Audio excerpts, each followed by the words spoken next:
역사 속에는 민족의 시간이 멈춘 듯한 순간이 있습니다. 견고해 보이던 구조가 무너지기 시작하고 한때 찬양받던 지도자들이 몰락하며 보이지 않는 감정이 나라의 심장을 관통합니다. 2025년 대한민국은 바로 그 전환점에 서 있습니다. 나라는 정치적 불확실성과 사회적 격변의 소용돌이에 빠져 공화국의 근간이 흔들리고 수많은 시선이 하늘을 향해 의미와 방향을 찾습니다. 그리고 그 침묵의 외침에 응답하듯 태백산에 숨겨진 계곡 깊숙한 곳에서 고대의 필사본 하나가 세상에 드러났습니다. 그곳 축축한 바위와 고대 이끼 사이에 잠들어 있던 것은 태백의 노인 강천도 장티엔다오에 잊힌 예언서였습니다. 그는 100여 년 전 신성한 산에 은둔하며 살았던 지혜로운 자로 신들의 바람과 나무들의 속삭임 사이를 조용히 걸으며 자기 시대뿐 아니라 우리의 시대에 대해서도 글을 남겼습니다. 그 필사본은 시간과 저자의 의지에 의해 봉인된 채 오직 한국이 붕괴의 벼랑 끝에 섰을 때만 드러나도록 되어 있었습니다. 기둥이 금이 갈 때, 백성이 혼란 속에 마음으로 듣기를 준비할 때 그 시간이 도래했습니다. 전년도 12월 윤석열은 계엄령을 선포했습니다.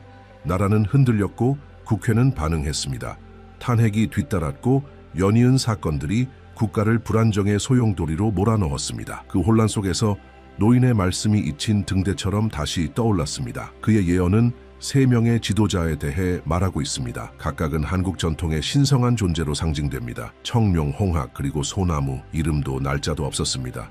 오직 상징만, 그리고 그 상징과 함께 즉시의 현실 너머를 보라는 초대가 주어졌습니다. 운명은 정치의 잉크로 쓰이지 않고 역사의 실, 영혼, 자연에 보이지 않는 실로 짜여진다고. 한국의 고대 지혜에서 각 상징은 깊은 부름을 품고 있습니다. 청룡은 뜻밖에서 솟는 힘을 나타내며 낡은 구조를 깨고 새 주기를 여는 존재입니다. 홍학은 지혜와 외교, 수평선 너머를 꿰뚫는 시야의 신성한 새입니다. 소나무는 가장 혹독한 겨울에도 푸르름을 잃지 않으며 충절, 원칙, 도덕적 저항을 상징합니다. 이는 단순한 시적 상징이 아니라 조상의 원형적 에너지입니다. 강천도에 따르면 이 에너지들이 한국이 다시 태어날 무렵 이 땅에 돌아올 것이라 했습니다. 그의 예언은 파괴만을 말하지 않습니다. 재건을 말합니다. 단지 지도자에 대해서만이 아니라 영적인 인도자들에 대해 말합니다.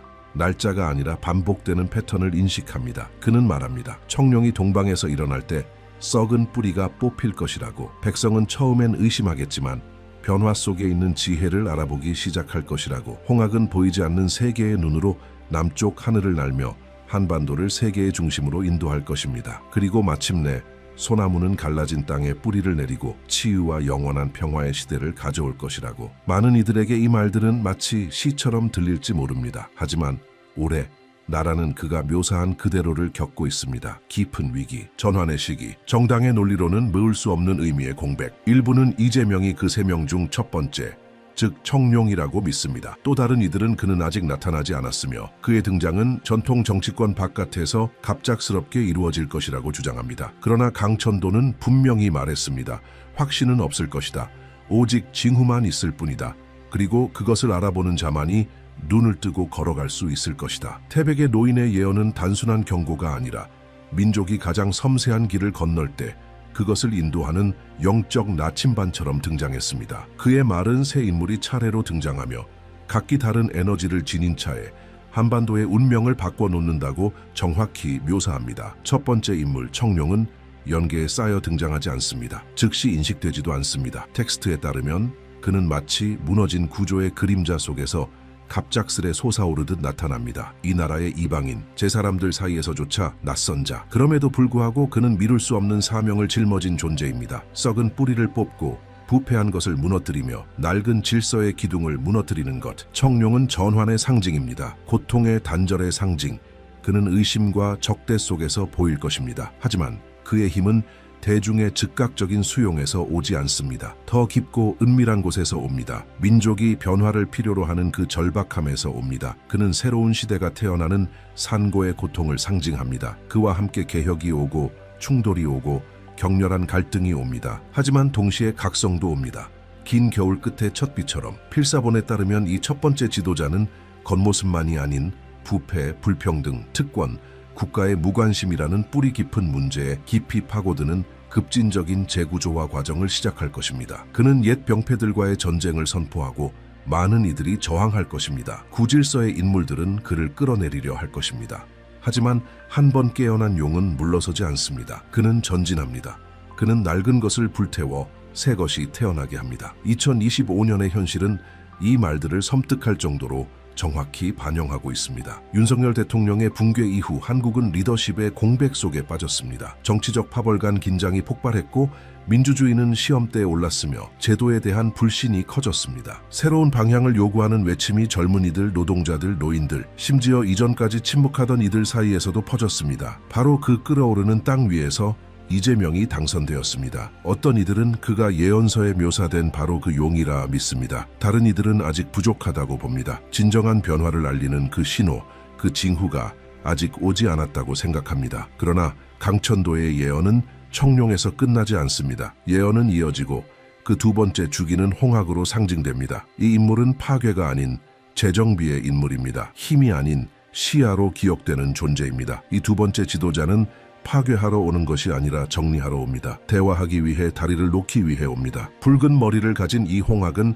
1000개의 별보다 더 빛나며 그의 말은 10,000개의 창보다 강력하다고 묘사됩니다. 눈과 침묵으로 이끄는 지도자, 전쟁을 동맹으로 바꾸는 자, 한국을 단순히 반응하는 국가가 아닌 세계를 이끄는 국가로 만드는 인물입니다. 홍학의 주기 동안 한국은 국제 무대에서 지혜와 외교의 중심으로 떠오릅니다. 그 목소리는 세계의 결정들 속에서 무게를 가지게 됩니다. 미국과 중국 사이에서만이 아니라 모든 강대국들 사이에서 한국의 문화, 예술, 철학, 그리고 원칙은 상품이 아닌 영감으로 수출됩니다. 홍학의 리더십은 새로운 형태의 권력을 확립합니다. 모범, 진정성, 목적의 명확함으로 이끄는 소프트 파워. 그는 명령하지 않습니다. 그는 인도합니다. 그는 굴복시키지 않습니다. 그는 평화를 이끕니다. 이 시기에 한국은 중재자로서의 역할을 시작합니다. 충돌하는 강대국들 사이에서, 상반된 이념들 사이에서, 갈라진 민족들 사이에서, 그리고 그 이상으로 한국 내부에서도. 왜냐하면 가장 큰 화해는 외부에서 오는 것이 아니라 내부에서 시작되기 때문입니다. 조심스러운 접근의 첫 걸음은 남과 북 사이에서 시작됩니다. 은밀한 제스처들, 조용한 만남들, 경제적 협정들, 그리고 점차 자라나는 상호 이해를 바탕으로. 홍학은 단순히 정치적 합의를 추구하지 않습니다. 그는 감정적 공명을 추구합니다. 그는 상처 입은 두 민족을 인도합니다. 차이에도 불구하고 같은 영혼을 나눈다는 인식으로. 그러나 충만함은 이 주기에서 완성되지 않습니다. 예언의 세 번째 인물은 한반도가 준비되었을 때에만 등장합니다. 그는 세 인물 중 가장 조용합니다. 가장 보이지 않는 존재입니다. 그리고 동시에 가장 강력합니다. 소나무. 그는 요란하게 등장하지 않습니다. 그는 스스로를 내세우지 않습니다. 그는 자랍니다. 천천히, 단단히, 깊게. 그리고 그의 뿌리가 땅을 닿을 때 땅은 응답합니다. 그의 주기는 안정의 주기입니다. 돌봄의 주기입니다. 결정적인 평화의 주기입니다.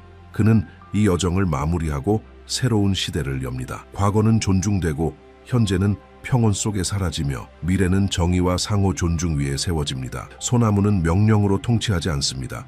그는 존재로 통치합니다. 그는 구조를 법령으로 바꾸지 않습니다. 그는 본보기로 변화시킵니다. 그의 시대의 한국의 통일은 단순한 이상이 아니라 현실이 됩니다. 정복이 아닌, 굴복이 아닌, 느리고 존중 어린 통합으로 남과 북은 함께 숨쉬기 시작합니다. 문화를, 교육을, 과학을, 영성을 나눕니다. 분단의 상처는 부정되지 않고 치료됩니다. 시간이 지나면 치유됩니다. 그리고 그 치유가 완성될 때 한국은 일어섭니다. 무장한 강국으로서가 아니라 등불로서, 고통 뒤에도 다시 태어날 수 있다는 상징으로서. 평화는 유토피아가 아니라 길임을, 어렵지만 가능한 길임을.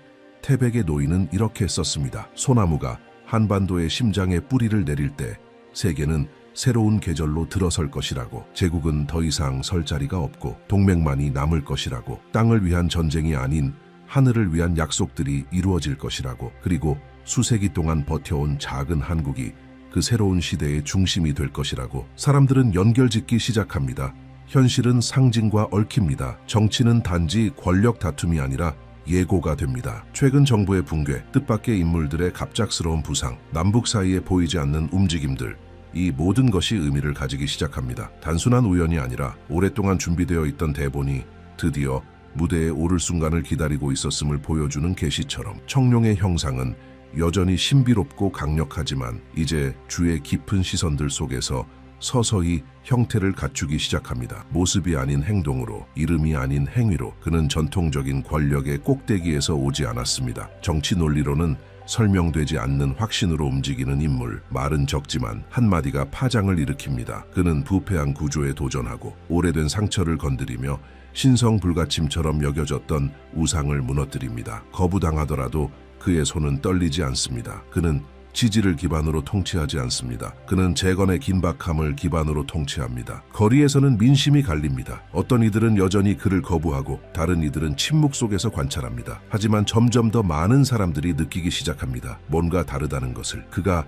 단순한 정책이 아닌 사명을 품고 있다는 것을. 그것은 개인적인 사명이 아닙니다. 그것은 조상으로부터 이어진 부름입니다. 세대를 거쳐 전해져 온 소명. 마침내 그 소리에 귀를 기울인 한 사람을 만난 것입니다. 동시에 북쪽의 움직임도 점점 더 명확해집니다. 예리한 눈들은 긴장이 서서히 완화되고 있다는 작은 신호들을 포착합니다. 여기에 하나의 허가, 저기에 외교적 접촉, 뜻밖의 제스처, 마치 오랜 베일이 천천히 걷히는 듯. 예언은 북쪽의 어두운 별이 서서히 사라지고 새로운 빛이 솟아오를 순간에 대해 말합니다. 그리고 지금 수십 년 만에 처음으로 한국인들은 불가능이 손에 닿을 수 있는 것처럼 느끼기 시작합니다. 항상 경계하던 한국은 이제 북쪽을 단지 위협이 아닌 거울처럼 보기 시작합니다. 그 시선 속에서 무언가가 달라집니다. 국경 양편의 동일한 얼굴, 얽힌 역사, 비슷한 상처, 분단이었던 것이 이제는 하나됨의 가능성으로 뛰기 시작합니다. 아직 조심스럽고 아직은 미약하지만 분명한 현실로 하나의 통로가 열리고 한 걸음이 내디뎌지며 수천 개의 마음이 열립니다. 그리고 그 틈새 속에서 홍학의 형상이 현실의 행간 속의 모습을 드러내기 시작합니다. 아직 육신으로는 나타나지 않았지만 그 영혼은 이미 정치의 이면에서 감지됩니다. 외교관들이 무대 위로 나서고 예술가들이 대사로 임명되며 한국 과학자들은 세계와 목소리를 함께합니다. 새로운 에너지가 나라를 감쌉니다. 더 이상 단절이 아닌 균형, 좁은 시선이 아닌 확장된 관점, 파괴의 언어가 아닌 건설의 언어. 한국의 국제적 영향력은 점점 더 커집니다. 군사력이 아닌 문화의 일관성으로, 음악의 순수함으로, 국민의 품격으로, 과거의 상처를 대하는 지혜로, 영적 세련됨과 높은 시야의 상징인 홍학은 이제 행동을 통해 모습을 드러냅니다. 한국은 협상의 정직성, 중재의 성실함, 단순함 속의 아름다움을 상징하는 나라로 떠오릅니다. 강천도는 이 순간을 정확히 묘사했습니다. 그는 세계에 보이지 않는 눈이 한국을 향해 돌려지고 그 안에서 새로운 세계의 중심을 인식하게 될 때를 말했습니다. 이제 국제 포럼에서 한국은 주목받습니다. 그 제안은 무게를 가지며 전쟁과 분단의 과거로 기록되던 한국의 이야기는 이제 극복과 재탄생의 본보기로 재해석됩니다. 민족 전체가 깨닫기 시작합니다. 우리는 더 이상 단지 하나의 영토가 아닙니다. 우리는 하나의 상징입니다. 다리입니다. 아직도 분열 속에 살아가는 다른 민족들에게 주는 희망입니다. 이 절정의 순간 모든 것이 하나로 맞물리는 듯합니다. 과거의 고통은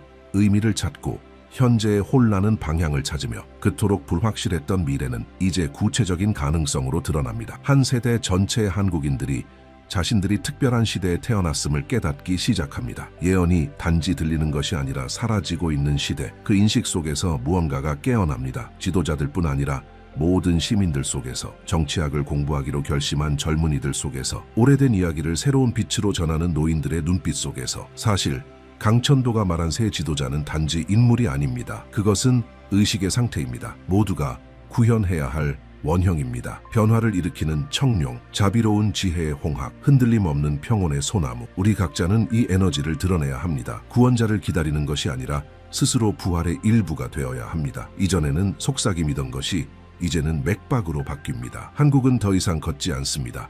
이끌려가고 있습니다. 새로운 바람이 산을 넘어 들판을 지나 대도시의 빌딩을 스칩니다. 단순한 정치 변화나 제도 개혁이 아닙니다. 더 깊은 무엇, 성급한 눈에는 보이지 않지만 느끼는 이들에게는 부인할 수 없는 것. 강천도의 예언은 이제 지도자들만이 아닌 백성 속에서 드러나기 시작합니다. 온 민족이 전환의 상태에 들어섭니다. 오랜 겨울 뒤 피어나는 꽃처럼 이유도 모른 채 서서히 피어나기 시작합니다. 학교에서는 아이들이 예시를 눈물 머금고 암송합니다. 자신들이 겪지 않았지만 자신들의 일부인 기억을 담은 말들처럼 가정에서는 침묵하던 어르신들이 말을 열기 시작합니다. 모든 것이 불타고 가난했던 시절의 이야기를 들려줍니다. 하지만 그 눈에는 고통이 아닌 명예가 비칩니다. 그들은 느낍니다. 무언가가 이루어지고 있다는 것을. 조상들에게 약속되었던 그것이 마침내 오고 있다는 것을. 거리에서는 젊은이들이 촛불 집회를 엽니다. 항의가 아니라 축하의 의미로 사원 앞에 촛불을 켭니다. 기도가 아닌 감사의 뜻으로. 설명할 수 없는 교감의 감정이 퍼집니다. 모두가 마음 깊은 곳에서 알고 있는 듯합니다. 지금 새로운 시대의 시작을 목격하고 있다는 것을. 마치